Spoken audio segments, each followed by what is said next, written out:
Hello મિત્રો, કેમ છો? મજામાં? આજે હું બનાવવાનું છું કારેલા ફ્રાય. બહુ જ સરસ અને બહુ જ ટેસ્ટી અને આ સ્પેશિયલ ડાયાબિટીસવાળા માટે ડીશ છે. અને તમને ડાયાબિટીસ ના થયું હોય તો ના થાય એના માટે જરૂરથી ખાવા જોઈએ. કારેલા થોડા થોડા છોલી અને 4 કટ લગાવી દીધા છે. એક કારેલાના 4 કટ આવી રીતે કરી દેવાના છે. બહુ છાલ નથી નીકાળવાની. એકદમ ફ્રેશ અને કૂણા છે. બીજવાળા કારેલા નથી લેવાના. બીજ હોય તો નીકાળી દેવાના છે, પણ તમે જોઈ શકો છો એકદમ કૂણા બીજ હોય એવા લેવાના, નાના નાના આવે એવા. તો બનાવવાની રીત આપણે ચાલુ કરીએ. મિત્રો, અમારી વિડીયો આજની સારી લાગે તો પ્લીઝ અમને લાઈક કરજો. આપણે કારેલાના અંદર મસાલો કરવા માટે મેં અડધો ગ્લાસ લોટ લીધો છે. લોટ ચણાનો છે અને 1 ચમચી ચોખાનો નાખ્યો છે અંદર. હવે અંદર હું આખું લીંબુ નીચું છું. 1 લીંબુ ફ્રેશ નીચવી દેવાનું છે. કારેલાના અંદર મીઠું નથી લગાવ્યું. તો મીઠું લગાવવું હોય તો તમે લગાવી શકો છો, પણ મેં નથી લગાવ્યું. હવે આપણે થોડીક એવી કસૂરી મેથી છે એ હાથથી આવી રીતે મચોડી અને નાખી દઈશું. થોડોક અજમો નાખીશું, 1 ચપટી હિંગ નાખું છું.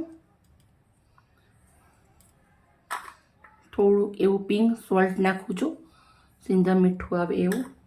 થોડુંક લાલ મરચું નાખું છું. ગ્લાસના અંદર થોડું હવે પાણી નાખવાનું છે. પાણી નાખ્યા પછી આવી રીતના એક રવાઈ લેવાની છે અને આપણે ખીરું મસ્ત રેડી કરી દઈશું કારેલા ફ્રાય માટે.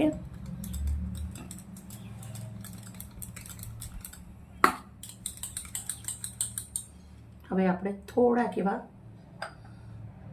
સાજીના ફૂલ નાખું છું. 1 જ ચપટી નાખવાના છે. હવે મસ્ત મિક્સ કરી દઈશું. એક વસ્તુનું જરૂરથી ધ્યાન રાખવાનું, આ ખીરું જાડું ના હોવું જોઈએ. આપણે કારેલા ફ્રાય બનાવવાનું છે એટલે બહુ તમે લોટ ચડાવશો તો એકદમ જાડું ભજીયા જેવું થઈ જશે. એટલે આવી રીતના બેટર પાતળું જ રાખવાનું છે. તેલ ગરમ મૂકી દીધું છે આપણે. તેલ આપણું ગરમ થઈ ગયું છે તો આપણે આવી રીતે કારેલાને લેવાનું છે ને આવી રીતે ડૂબકી ખવડાવવાની છે બેસનના અંદર. દેખો, બહુ ચોટવું ના જોઈએ, આવી રીતે જ રહેવું જોઈએ.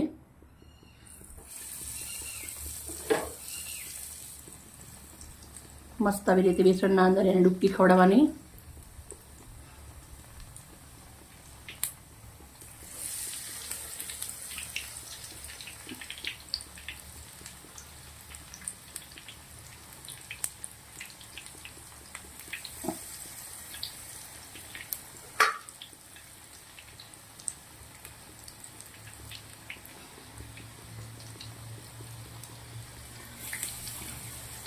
મસ્ત ક્રિસ્પી બનવા દેશું. હવે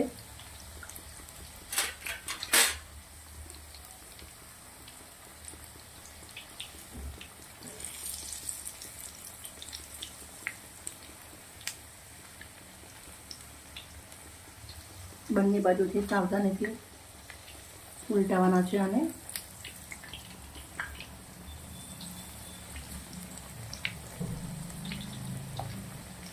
અંદર કારેલું કાચું ના રહે એના માટે મસ્ત મજાના તેલમાં ફ્રાય થવા દેશું.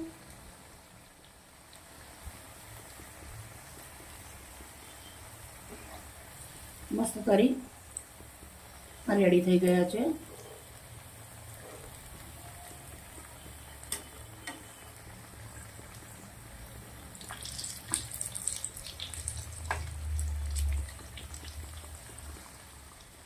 હવે આપણે આને બહાર નીકાળી દઈશું. અવાજ સંભળાય છે તમને? એકદમ ક્રિસ્પી અને કરારા બન્યા છે. અમારા જોડે 5 નંગના 200 રૂપિયા લીધા હતા, પણ આપણે ગુજરાતી લોકો તો એકવાર ગમે તે જગ્યાએ ખાઈ લઈએ એટલે સેમ એવું ઘરે બનાવીએ જ ખરા.